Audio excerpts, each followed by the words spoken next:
फिर सब लास्ट में आज अभी यहाँ बैठे हुए सभी इष्ट प्राणेशु भक्तजनों को मेरा हार्दिक नमन।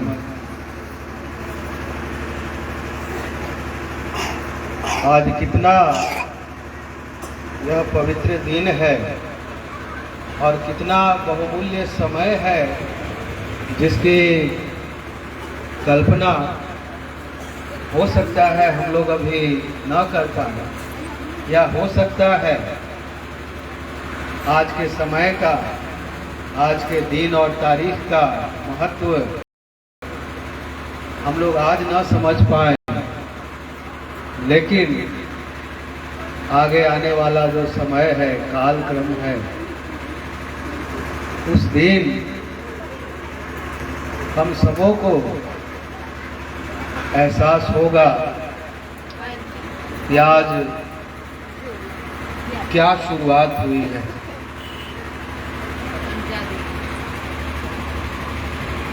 आज जो ये हम लोग छवि देख रहे हैं, सबसे पहले तो हम बता दें कि वैसे जो दूसरे नंबर पर जो छवि है, जो उत्तम कल की अवतार श्री श्री ठाकुर अनुकूल चंद्र जी की छवि है, और उनके बगल में जगत जननी श्री श्री बौड़मा, और सबसे किनारे बाएं तरफ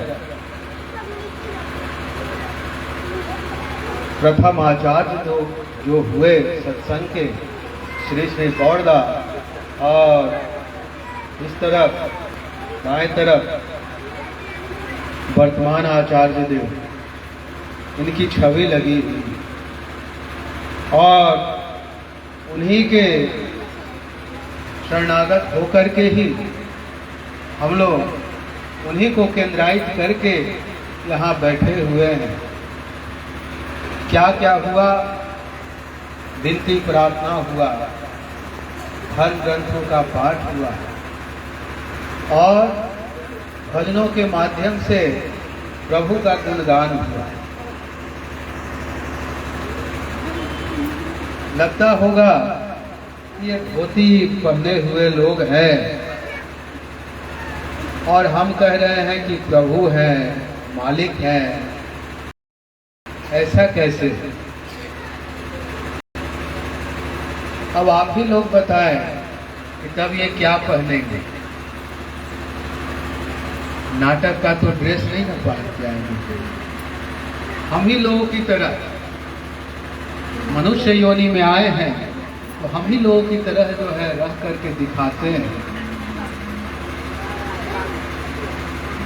ठाकुर जी का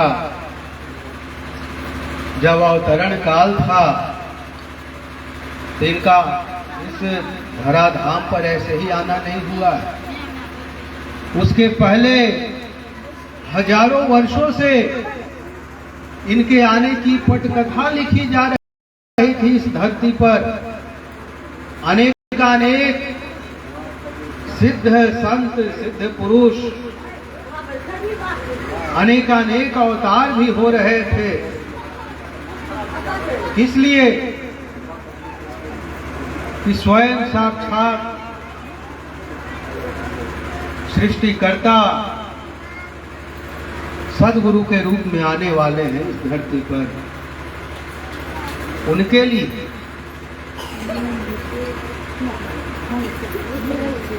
जब कोई नेता को, बड़े नेता को आना होता है, तो हम लोग देखते हैं कि उसकी तैयारी के लिए, उनकी तैयारी के लिए एक आधार बनाया जाता है। बहुत लोग आते हैं पहले से ही, आ करके सब देख लेते हैं, प्रचारित करते हैं कि वो आने वाले हैं, और तब वो नेता का आना होता है। लेकिन ये स्वयं सृष्टि करता है, तो क्या ये ऐसे ही महीने 2 महीने में आ जाएंगे? हजारों हजार वर्षों की तपस्या, कितने जन्म हमारे चले गए होंगे हम लोगों को पता नहीं है। कितने जन्म हम लोगों ने कैसे कैसे तपस्या में रत किए होंगे यह भी मुझे पता नहीं है, लेकिन एहसास जरूर होता है सृष्टिकर्ता ने अगर दया करके मुझे अपनी शरण में लिया है तो निश्चित रूप से पहले के कई एक जन्मों का मेरा यह सुकर्म है। इतना तो मुझे जरूर एहसास है, जरूर पता है, क्योंकि मालिक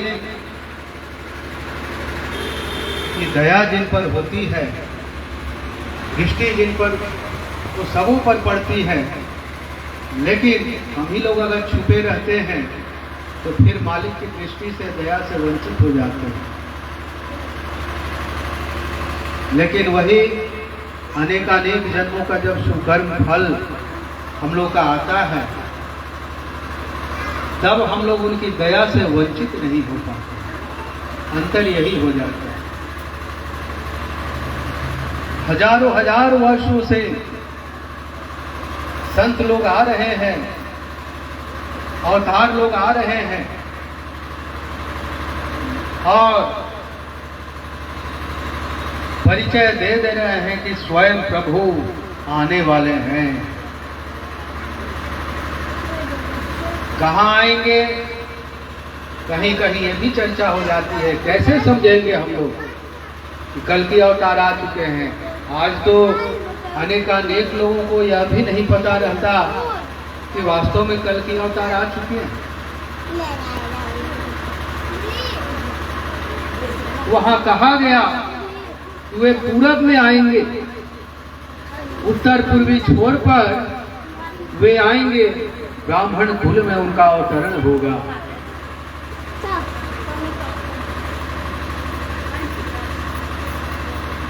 और वहां पर आने के बाद वहां से पश्चिम दिशा में वो छाएंगे।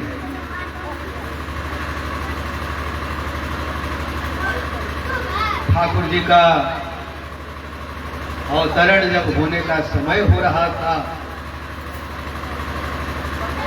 इनकी माता मनमोहिनी देवी जब गर्भ धारण की, उस समय अनेकानेक संत महापुरुषों का आगमन हुआ करता था उस गांव में, और उस घर में जा करके लोग मनमोहिनी मां को प्रणाम करते थे। मां को ये अच्छा नहीं लगता था कि स्वयं संत महापुरुष होकर के मुझे प्रणाम कर रहे हैं। यह तो और भी जो है लगता है कि जैसे हमको पाप लग रहा है। वे संत महापुरुष कह के जाते थे कि आज तुम मुझे रोक रही हो मां, एक दिन ऐसा समय आएगा, पूरी दुनिया आएगी उनके चरणों में जो तुम्हारे गर्भ से आ रहे हैं, विश्व ब्रह्मांड के मालिक। उस समय तुम किनको रोकोगे? 9 महीने पार हो गए, 10 महीने भी पार हो गए, प्रसव का कोई लक्षण नहीं। देखते देखते ही 11 महीने भी पार हो गए,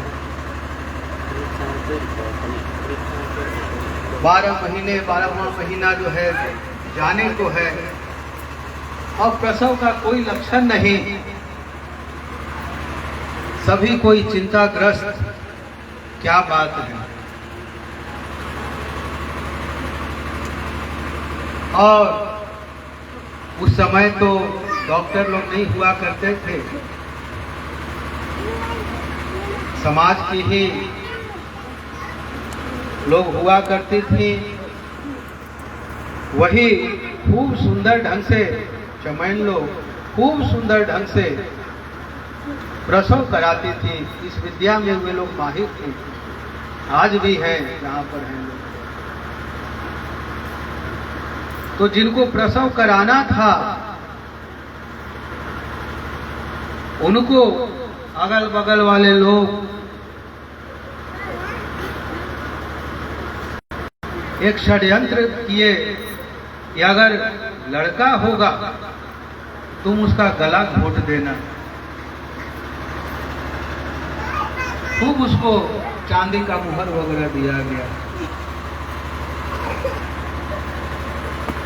और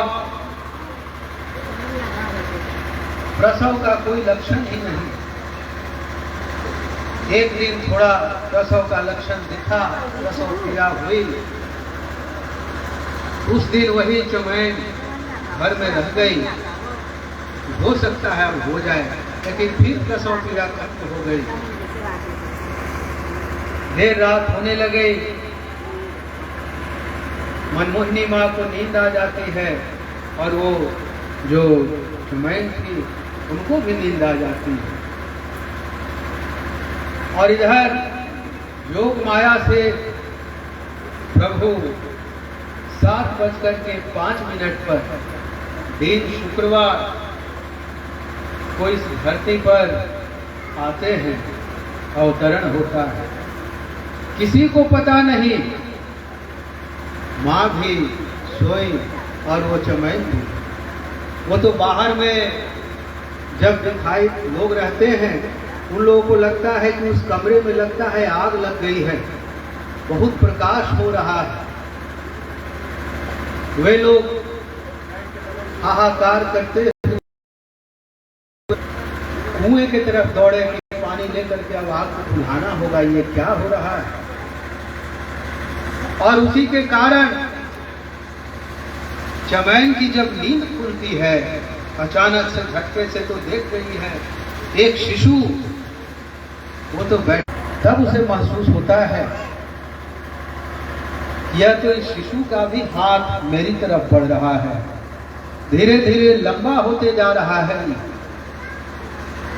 यह देख करके वो चमैन को भय हो जाता है और वह भयवश वहां से भागती है। तभी पानी लेकर के बाल्टी में लोग आते हैं, उन लोगों को लगता है कि आग लग गई है, लेकिन देख रहे हैं क्या, शिशु मुस्कुरा रहा है, ज्योति निकल रही है और वही ज्योति से इतना प्रकाशित हो चुका है वो कमरा कि बाहर से लग रहा था कि उसमें आग लग चुकी है। होता है, कहावत है कि घर की मुर्गी दाल बराबर। साक्षात नारायण भी जिस घर में आते हैं अकेला अकेला वहां के लोग नहीं जान पाते हैं कि ये कौन है। घर के लोगों को भी नहीं पता चल रहा है, बस यही है कि शिशु आया है मेरे घर में। इससे ज्यादा कुछ नहीं, लेकिन शिशु की लीला को देखने के लिए समाज के लोग, माँ लोग, माताएं, उन लोगों की भीड़ लगी रहती थी। धीरे धीरे क्रमशः प्रभु बड़े होते हैं, चलने लगते हैं।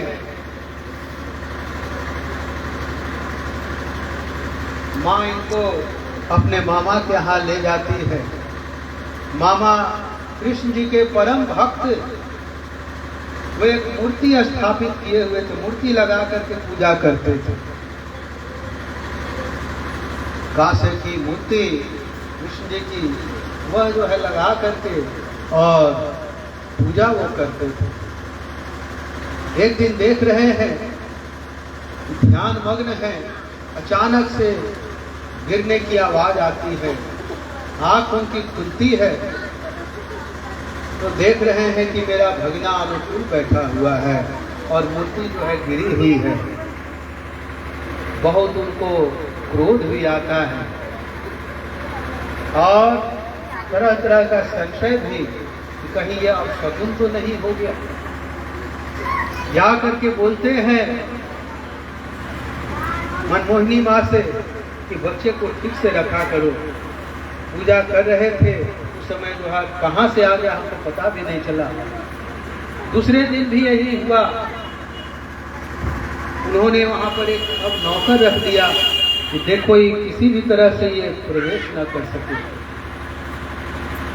जब तीसरे दिन भी वही हुआ, ध्यान मग्न है और रात से गिरने की आवाज आती है, आंख खोलते हैं तो वो मूर्ति के जगह पर अनुकूल चंद्र को पाते हैं।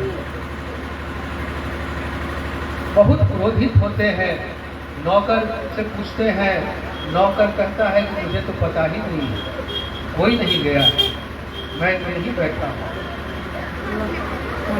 मनमोहिनी माँ से कहते हैं कि देखो ये कहाँ कहाँ से आ जा रहा है।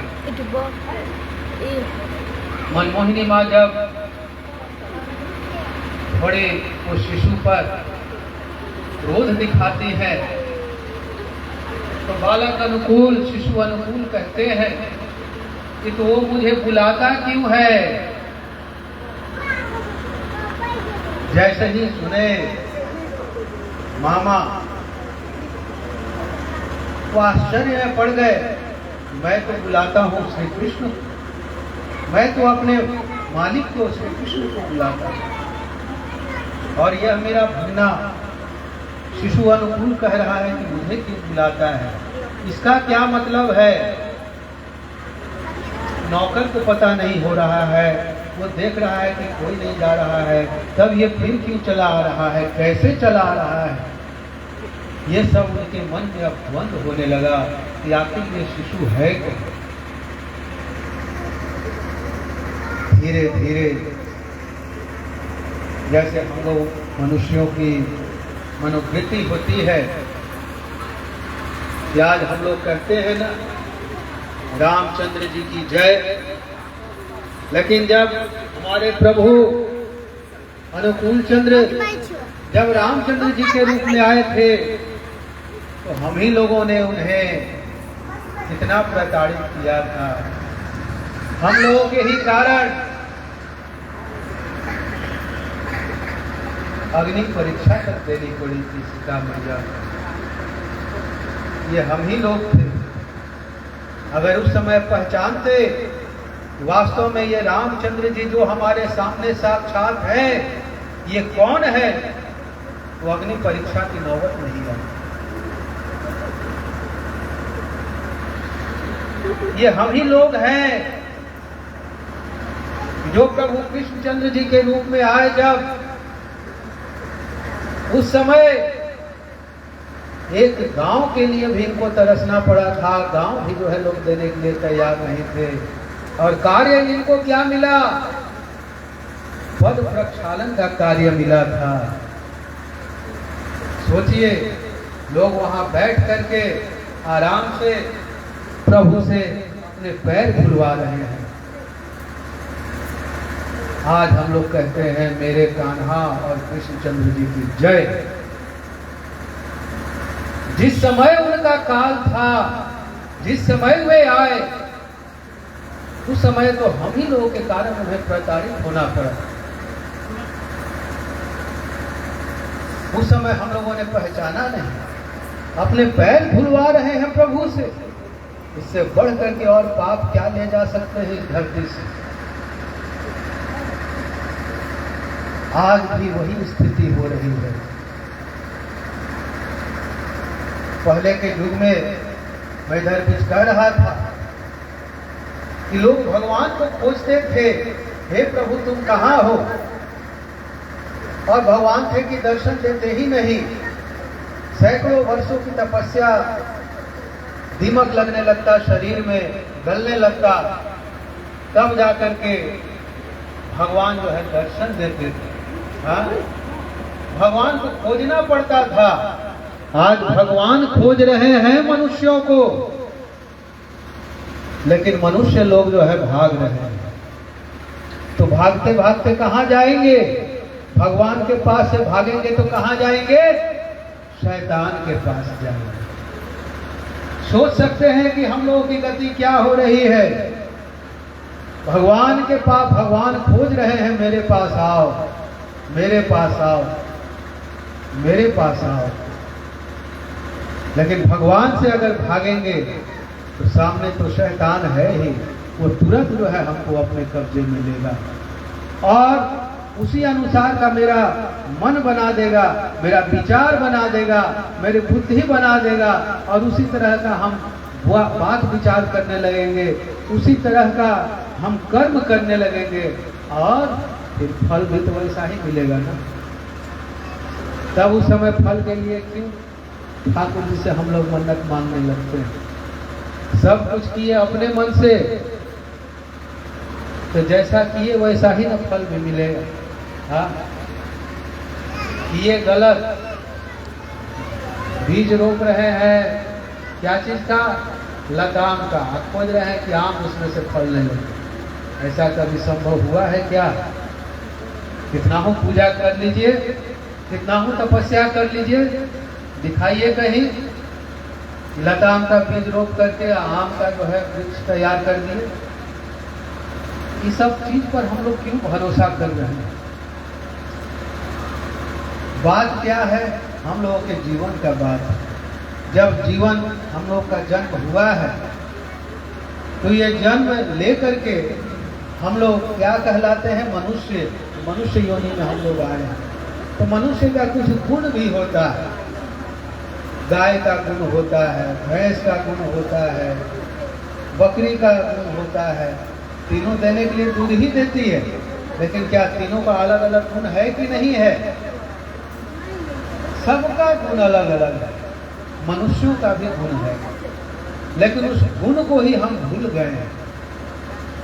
वही गुण को लाने के लिए मालिक आते हैं और इस बार सब परिवार आए हैं। क्यों? क्योंकि परिवार में ही सबसे ज्यादा गड़बड़ी है। हर एक परिवार में सबसे ज्यादा गड़बड़ी है। सभी के परिवार में लोग एक दूसरे से त्रस्त हैं। इसीलिए मालिक इस बार सब परिवार दिखा रहे हैं किस प्रकार से एक आदर्श परिवार का गठन किया जा सकता है, जिसमें सभी लोग खूब आनंदित होकर के अपने जीवन को सही ढंग से भोग कर सके। ये जीवन त्याग के लिए नहीं है, ये जीवन भोग करने के लिए है। लेकिन वो भोग करने के लिए जिन वस्तुओं का त्याग करने की जरूरत है वही बस हमको त्याग करना है। नहीं तो ये जीवन भोगने की चीज है, खूब सुंदर ढंग से आनंद करने का चीज है जीवन। इसीलिए दिखाते हैं प्रभु कि देखो एक आदर्श परिवार में पति कैसा होना चाहिए, पत्नी का पति के प्रति, पति का पत्नी के प्रति कैसा व्यवहार होना चाहिए, पुत्र का पिता के प्रति, माँ के प्रति कैसा व्यवहार होना चाहिए और भक्ति कैसी होनी चाहिए। ये सारा कुछ आज हम लोग के सामने दृष्टांत है। यही कारण है कि आज ये जो देख रहे हैं नौजवानों को, ये लोग तो कहीं और भी रहते, फिल्म देख रहे होते, ताश खेल रहे होते, हाँ कुछ ना कुछ कर रहे होते। लेकिन देखिए आए हैं सत्संग में। मूर्ख तो नहीं होंगे, हमको लगता है मूर्ख तो नहीं होंगे। सत्संग में समय दे रहे हैं तो ये मूर्खता की तो निशानी नहीं है।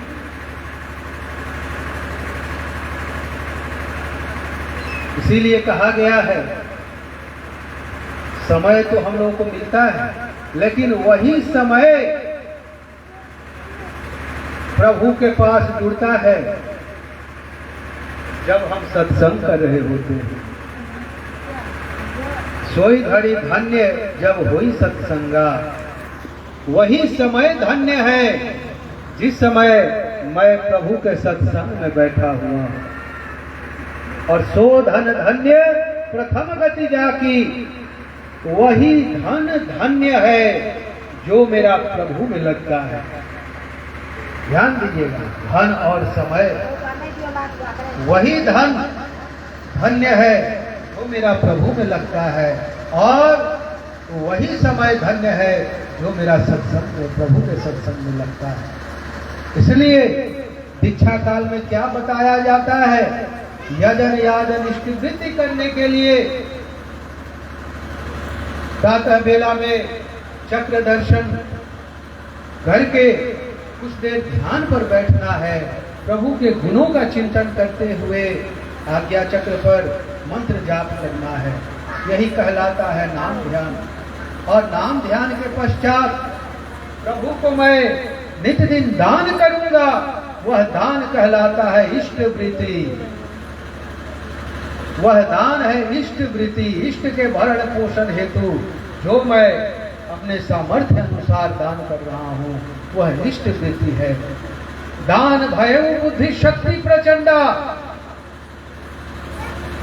जब रावण रथ पर सवार होकर के चला आ रहा है, विभीषण जी को शंका हो गई, रावण रथी विरथी रघुवीरा, मेरे रघुवीर तो बिना रथ के हैं, कैसे संभाल पाएंगे मेरे भाई रावण को? तब क्या कहते हैं ठाकुर जी?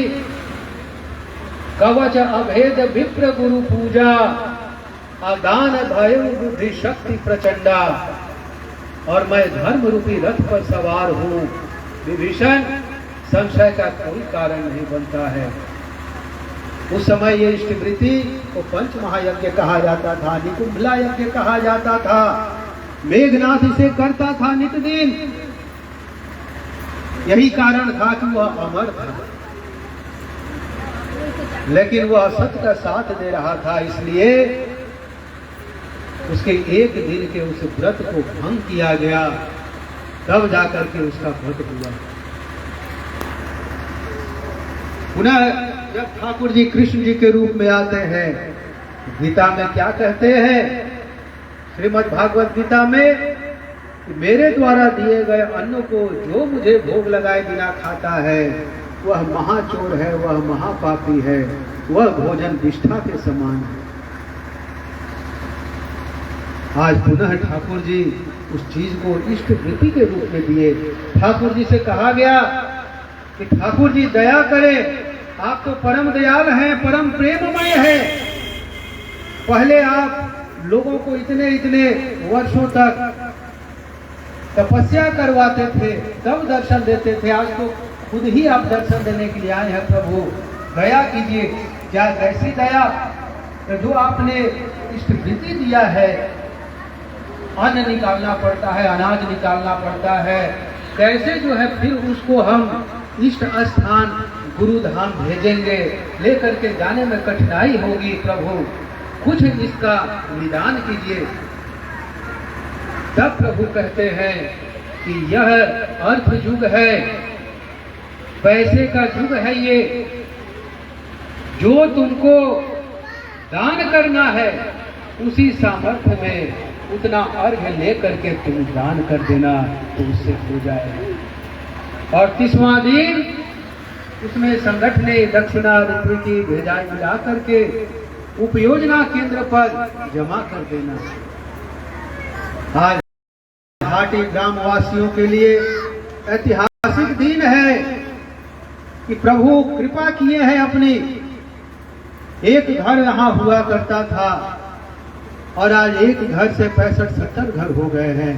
यह उनकी दया है, यह उनकी कृपा है। माध्यम उन्होंने अवधेशदा को बनाया, प्रतिभा माँ को बनाया। माध्यम के बिना तो प्रभु काम नहीं करते हैं।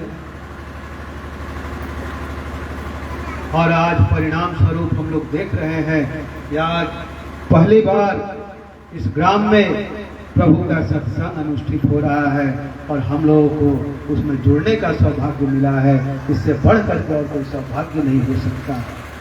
लेकिन जरूरत है इस सौभाग्य को सौभाग्य में ही रहने दें और इस सौभाग्य को बढ़ाएं, न कि दुर्भाग्य को बुलावा दे दें, अलग होकर के, दूर होकर के। नहीं, प्रभु स्वयं इस हाटी ग्राम में आए हैं। हम लोगों का ये कर्तव्य है कि हम लोग इनकी कितनी वंदना करते हैं। मालिक तो बुद्धि विवेक हम ही लोग को न दिए हैं, तो हम लोग को यह तय करना है कि हम लोग किस प्रकार से चलें और जीवन में जो भी जिस तरह की भी समस्याएं हैं वो तो आएंगी ही, लेकिन उसको अतिक्रम करते हुए, वो अतिक्रम करने का जो शक्ति है वही मालिक देते हैं। अतिक्रम करते हुए हम लोग विजय पथ पर चल सकें। इसी कामना के साथ भविष्य में अब महीना में कम से कम एक दिन यहाँ सत्संग होगा। प्रभु के चरणों में मैं प्रार्थना करता हूँ कि मालिक आप दया करें तभी संभव है। आज मैं अगल बगल के मधुबनी के अगल बगल के क्षेत्रों से जो जानकारी मिल रही थी कि दादा कैसे आए, बारिश का संभावना लग रहा है, बारिश हो रही है, कहीं कहीं लोग सुनने भी आए। कुछ लोग बोले कि बीच रास्ता में थोड़ा बारिश हो रही, ज़्यादा लेट हो गई। हम भी सोच में पड़ गए ऐसी क्या बात है। मैंने अब का को कहा मालिक के सामने प्रार्थना कर दो। मैं तो प्रार्थना कर दिया हूँ कि मालिक आज है, सहाय हो। देखिए कितना अच्छा लग रहा है, इतने धूप में होने के बावजूद, गर्मी है लेकिन उसके बावजूद भी जो है शीतलता का आभास हो रहा है। यही है परम पिता की दया, और इस दया को हम लोग लेने के लिए ललायित हो या हम लोग के विवेक पर निर्भर करता है। सभी लोग इष्ट केंद्रित होकर के ठाकुर जी को अपने जीवन में केंद्रायित करते हुए खूब सुंदर भाव से चले। नाम ध्यान इष्ट वृत्ति प्रार्थना दोनों समय करें। इष्ट वृत्ति 30वां दिन उपयोजना केंद्र यहाँ पर जमा करें। वहाँ से जब अर्घ प्रशस्ति आता है वह जो है प्राप्त करें और सत्संग का आश्रय ग्रहण करें। और इसी के साथ मैं आप सबों के सर्वांगीण मंगल के लिए परमपिता के चरणों में प्रार्थना करता हूँ। जय गुरु।